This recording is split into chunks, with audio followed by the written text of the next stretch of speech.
Hello.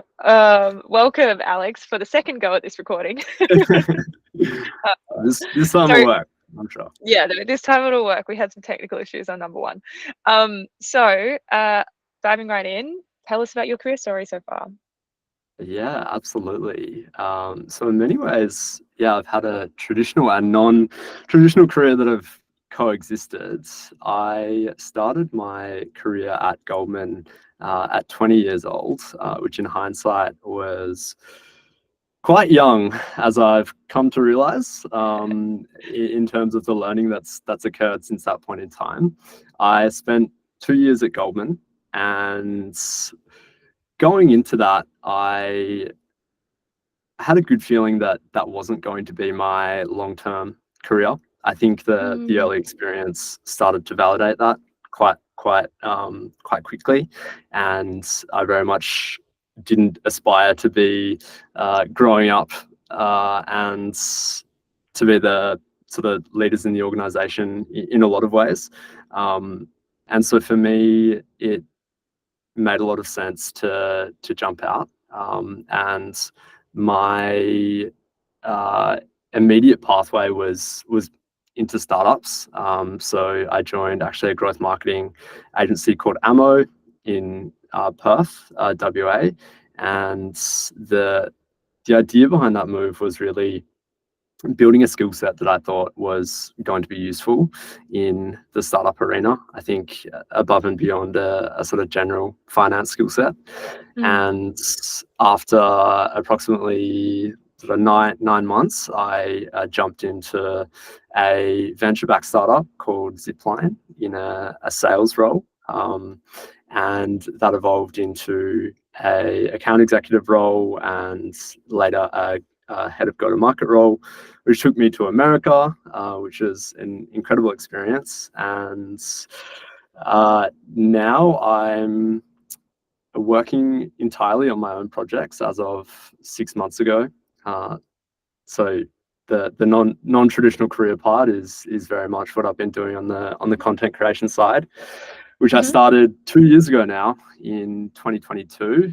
And the thinking behind that was knowing that I was very likely to go into a sort of business building mode or capacity in the future, but not necessarily knowing what I wanted to work on specifically. And I saw the audience building content creation journey as something which could be very productive to that. And so, yeah, that's sort of transpired over the last 2 years and has been an incredible journey in its own right. And a lot of learnings. And yeah, right now Yeah. I'm sort of 80% focused on that and thinking about what's next as well, which is a bit of an open question, but I've got a few ideas. Yeah, awesome. And for those who may not know you as well, I'll just give a quick plug to that, which is like Alex writes really awesome productivity and let me not reduce it to productivity, but a lot of like really cool learnings about productivity and life and strategy on LinkedIn. Has about 60,000 people reading your newsletter, nearly 200,000 following it on LinkedIn. So I think a lot of people really resonate with what you do. Have I missed anything important there? Please feel free to Very kind, Lucy. redefine. Thank you. Yeah, No, that's awesome. yeah, awesome. So you started out in banking, you went into growth marketing, and then into sales, and then into being a LinkedIn creator. A lot of awesome transitions there. What ingredients, like skills or attitudes, have been most important early on in your career for you? Yeah, it's a really great question. I think in a traditional career perspective, something I observed very quickly at Goldman was this sort of concept of imposter syndrome, which I'm sure we'll touch on a little bit more in this conversation. But I think a large manifestation of imposter syndrome ends up being a reluctance to ask questions that help you do your job in a better way. And it's somewhat paradoxical that the smartest people often are the ones who ask the least questions because they think that they very much have to have it all figured out. Mm, And so I think realizing early on that asking questions actually is a very positive thing that shows you're thinking about the work actively and understanding what the instructions that you've been given is really something that is so productive, yet I feel far too underused. And so I'd say that's a big one.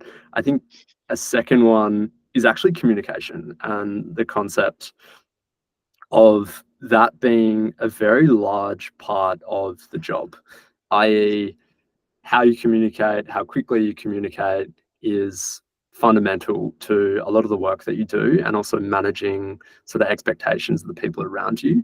And I think far too often there's a tendency to not see that as part of the job and sort of entertain more, not sloppy, but yeah, sort of lazy communication practices, which ultimately is something to avoid in my view. So I think those two things, I certainly didn't crack them early on in my career, but I learned pretty quickly that those were going to be very useful, and yeah, try and use them a lot to this day. And the non-traditional side, I suspect we'll dive into a little bit more, but ultimately, I think the learning piece and sort of believing that you're able to learn anything with the right application is what that sort of pathway boils down to in a lot of ways. So, bit of a Awesome. taste. Yeah, I think that's fantastic. I really resonate with the communication one there. And one thing that it just brings up for me is something that we see a lot in negotiation. So I teach negotiation as well, and like one of the things that we see a lot there is either people not thinking consciously about communication, or coming even with a perception that to think consciously about how you communicate is somehow manipulative or inauthentic. And I think it's really valuable to reframe that and actually be like, this is a skill and a muscle. Like the way that you show up should be deliberate. That doesn't translate to inauthentic, and managing it as actively as you would manage anything that matters in your role makes sense. Like that to me is like a really useful shift in what you're saying there. So I love that. And what's the biggest career transition you've made? What helped you take that step? Yeah, so definitely leaving Goldman. I think Yeah. I think in many ways it was the hardest decision I've ever made, but also the easiest. And I'll unpack that. What I mean by that specifically is Goldman for me was definitely a mimetic choice in the sense that during university, I looked at what sort of the smartest people were doing to get the most optionality, and it felt like a very safe option in many senses. But I quickly realized that being in that environment was not going to be for me, and I felt a large part of my sort of personality and being actually subverted in that environment, which we can get into further, I'm sure. But in essence, I realized pretty quickly, even more quickly than I thought I'd realize, that wasn't going to be the environment that I wanted to stay in. And so there was a large amount of sunk cost fallacy and ego sort of attached to this role of going to Goldman Sachs and being like the youngest graduate and so on and so forth. And that was hard to step away from in many ways. But at the same time, the way that I rationalized it and the way that I made it feel a lot easier was actually just some very simple frameworks, which I'd love to share. And one of those being this concept of fear setting. I think in general, in modern society, there's a tendency to far overestimate the scope of risks that exist. And this is like a really ingrained behavior from an evolutionary perspective. We're hardwired to be very aware of the risks in the environment and respond to those risks such that we can survive. But it turns out that the suite of risks in modern society, certainly a first world country as well, in most cases, the suite of risks is very, very low. And ultimately, the lowest case sort of scenario, especially after going to university or going to a great organization, is still very, very high.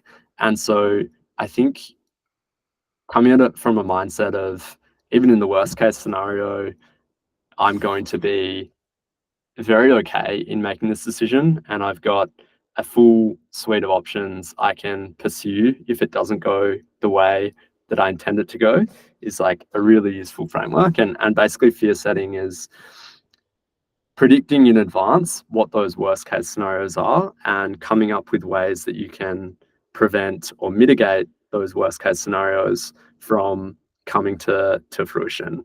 And in my case, that was just getting really cognizant that even if I left Goldman Sachs and it didn't work out for whatever reason, that I could probably go and get another job in an investment bank like very, very quickly. And therefore I'd be in the same spot as I was before. And so in reality, the upside was infinite and the downside was very, very little. It was an asymmetric type opportunity to pursue.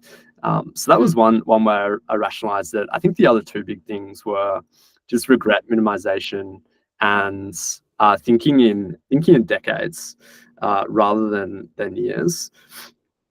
Ultimately, it was a very uncomfortable decision to make in the short term, but knowing on a 10, 15, 20-year time horizon that it was going to be something I looked back on and said, that was a good decision, because you weren't actually passionate about it. And actually being passionate about what you're doing is very important to long-term success, because that allows you to put more curiosity and energy into the work and ultimately have more material success in the end. So that was the way that I rationalized it. I think it was quite effective, but yeah, still very much playing out. And yeah, it was hard and easy in those ways. And we're just having technical issues again. Yeah.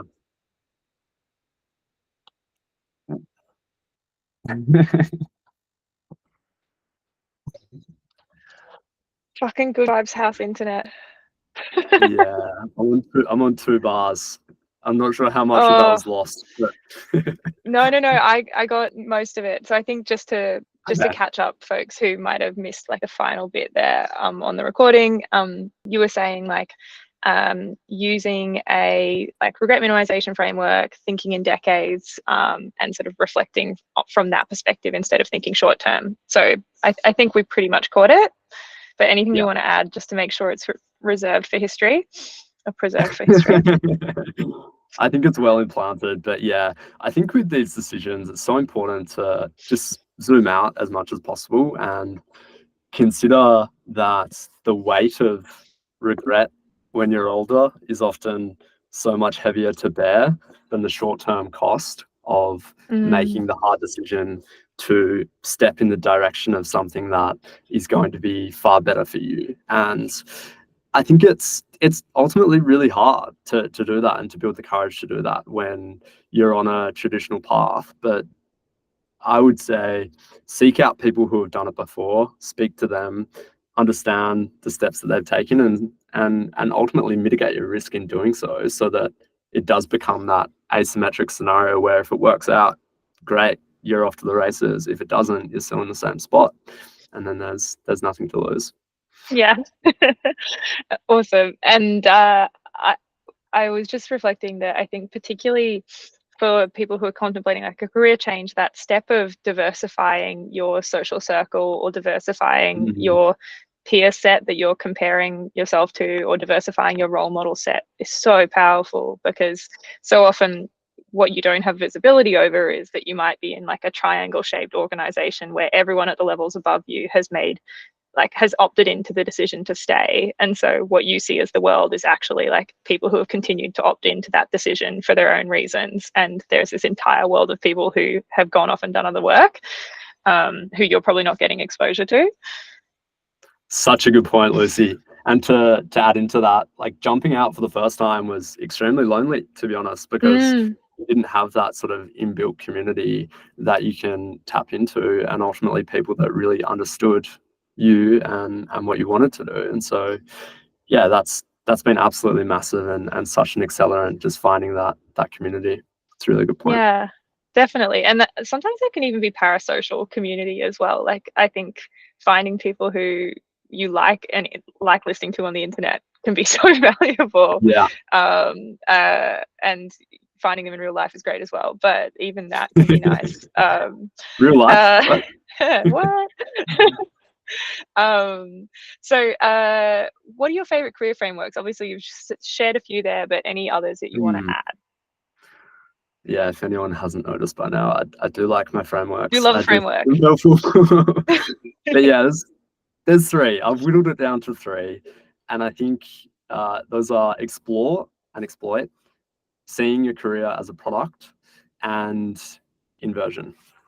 As far as explore as exploit goes, I think what's crazy to me is that so many people will make the decision on what they want to be doing with their life when they're 17 years old. If you think of a career or your life in general as a sort of video game almost, it's a map. And when you're 17 years old, you probably only explored 5% or 10% of that map. And it turns out that the decisions you can make get better and better with more information, the more information that you have. And so I think coming at it from the perspective of the first decision I made on what I wanted to do may well not be right. And it's up to me to actually keep exploring until I've found something that I am confident is the thing that I can work on for a long period of time into the future. Ultimately, that's sort of the explore phase of getting as much information as possible. And sometimes that means a very, how to describe it, zigzag pathway of trying different things. But that time spent at the front of your career is so valuable in the back half of your career, which really, in many senses, kind of only starts when you're, in my view, 30 years old, when you can really like get into your career and focus on the exploit phase, which isn't the greatest terminology, but that is to say that you can use all of the information you've gathered and the skills that you've gathered to go deep on one opportunity. And so I think that for me was really helpful in rationalizing the decision to sample from disparate areas and really understand what I was going to enjoy the most. I think the second one, which I've come to believe in more and more as probably in general, prescriptions aren't something I love, but if there was one prescription for how to not go wrong in building a career, I think that is to think of building a career as building a product. And that product has 5 to 6 key components, that being skills, knowledge, personal relationships, capital, and your brand. And ultimately, those coexist and they interact with each other. Focusing on all elements of those is important, I think. Skills and knowledge tend to come first and will reinforce or allow you to get more of the other elements, being personal relationships or capital, and brand as well. Those things are really built on having some knowledge and having some skills that people will come to you for, that you can share with the world and that you can provide value with. So all of these are fundamentally really important. I think the great thing about them as well is that they compound. So the earlier you start building them and the more you focus on each of them, they just keep compounding and they're compounding and reinforcing each other.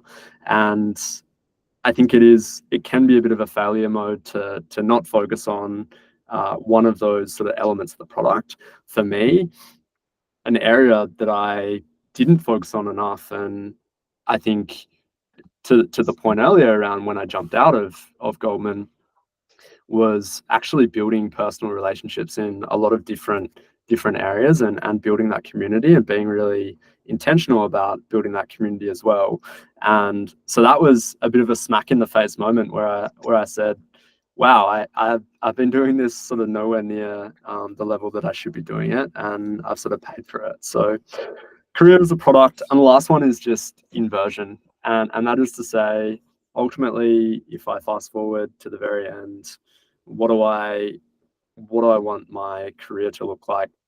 Even more important than that, what do I want my life to look like? And how can I build a career such that it serves that end purpose of living the life that I want?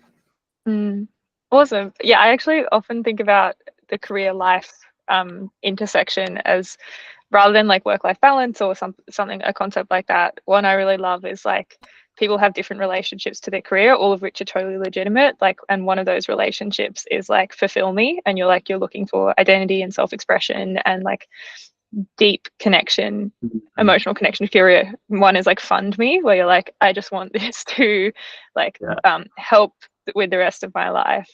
And the other one is like fit around me, which is like I have a series of other priorities that I want to do. Like I need it to like balance or fit with those. But being able to kind of first define like where you want the role you want paid work to play in your life, and can be really useful, because I think our generation, if anything, probably imbibes the view, or millennials imbibe the view, that your career should be self-expressive of your values and should say something about you, and you should like love your career. And Gen Z have probably gone the other way with like snail girl trends and quiet quitting and sort of almost like anti-capitalist reactions to paid work. And so it's really interesting to just be like, potentially this is more a matter of choice than dogma around how you should relate to your career. Hey, I'm also conscious of time because you have really good answers. Do you have more time to get through more questions? We're good. Okay. Let's keep going. Let's power okay, through. let's keep going. I'll stop adding my builds onto the. No, they are just make it the Alex show. Not all listeners, super insightful and things that are very worth hearing. So keep okay, going. I'll quick build. Failure modes that you've observed that lead to regret. Everyone's got them. Everyone's got them.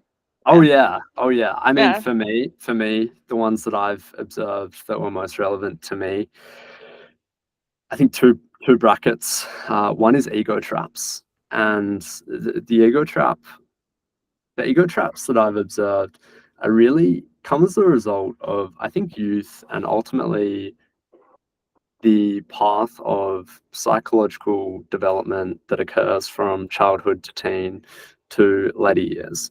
And there's sort of three aspects to this, which I tend to see in the areas that I've been, and those are mimetic desire, this hill climbing analogy, and the spotlight effect. And these are all actually, when you boil it down, related to ego.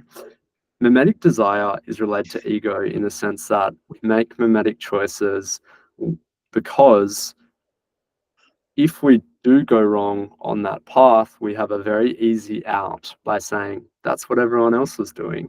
And so you avoid a situation where you're putting your ego on the chopping block, so to speak. And I think, as I did, I made a decision to go to Goldman Sachs, which was, in hindsight, a mimetic choice. And actually leaving Goldman was the first non-mimetic choice I'd probably made in my entire life. And that is in part, I think, the maturity aspect, in part, I'm sure other things, but fundamentally, I think revisiting why you made the decisions that you made in the first place is so important.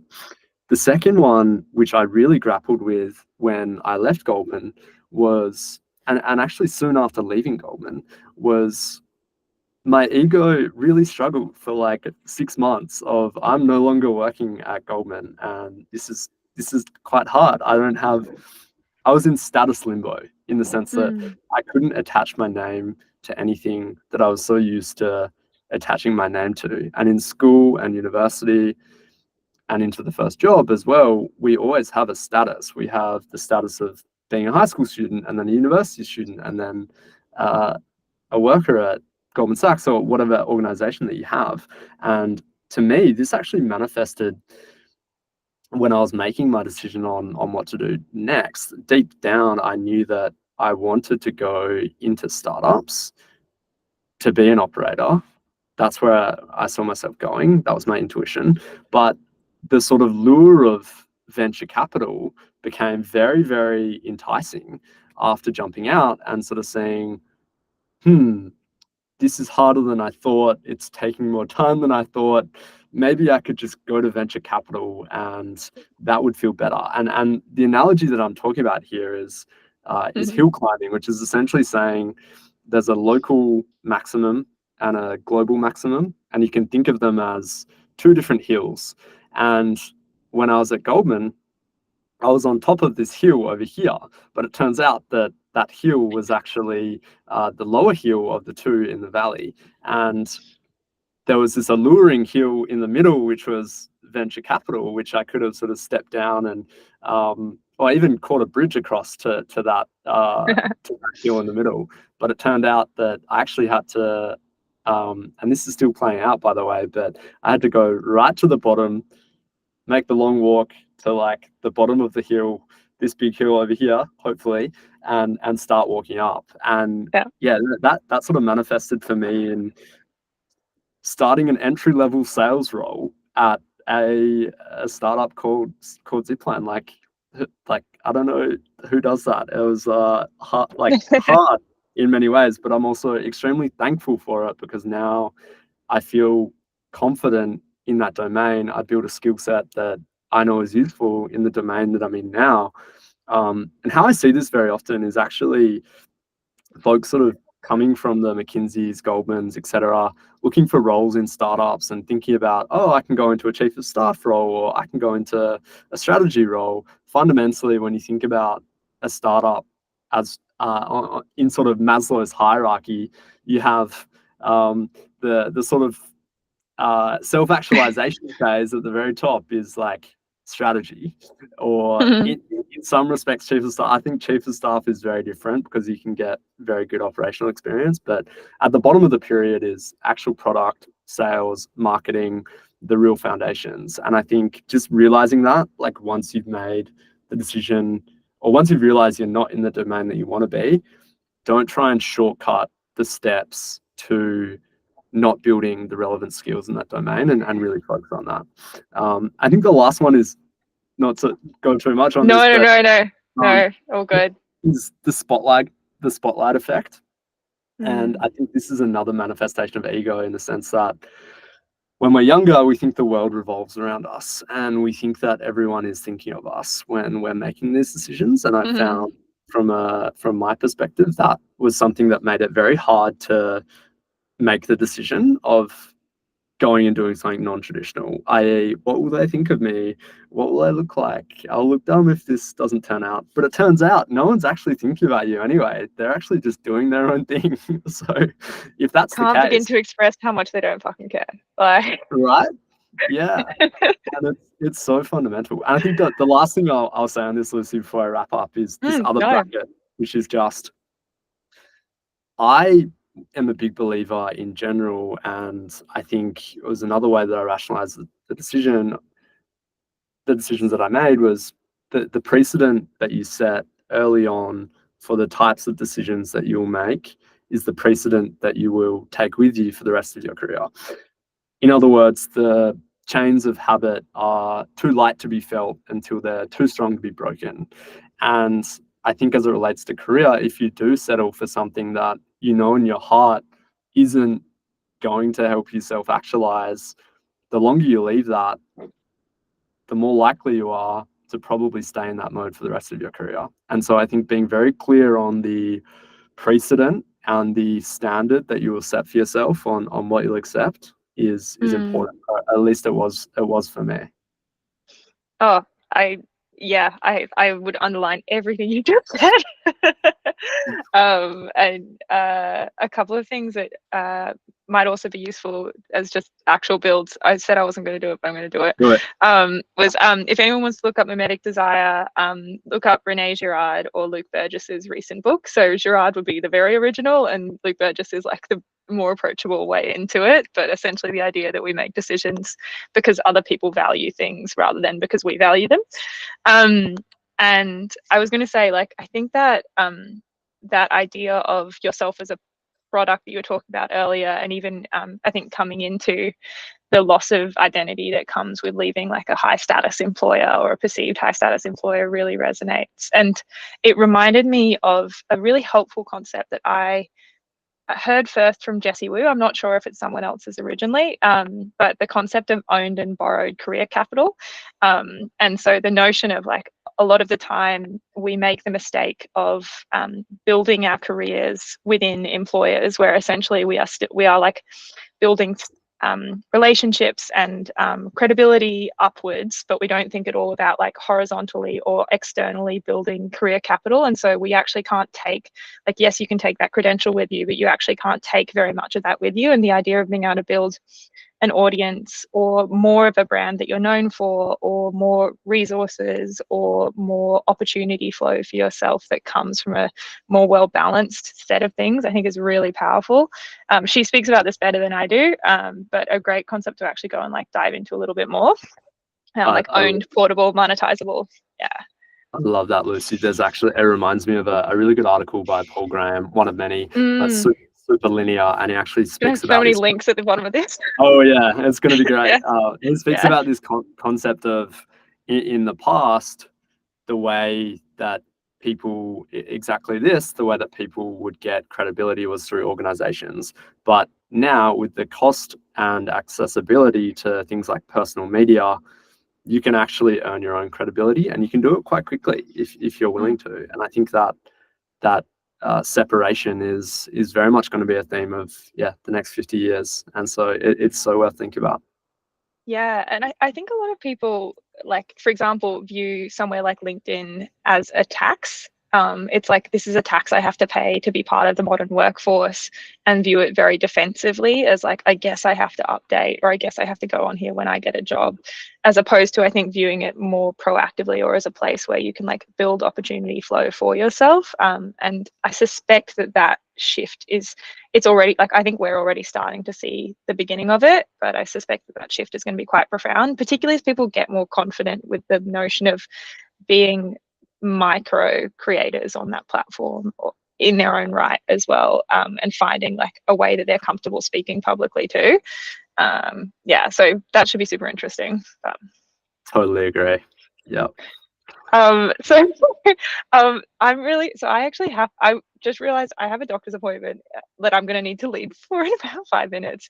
I have a suggestion, which is, do you want to make this a 2-part? I'm so sorry. Yeah, we can. I'm happy to. Yeah. This is one of my favorite topics, Lucy, so we can do that. Me too. Yeah, which is the problem. But do you mind if we actually do that? And I'll ask the second set of questions then, and then we can give ourselves plenty of room to run on it. Yeah, sounds real. Sweet. All right, come back for part 2. Yeah, look forward to it. Yeah.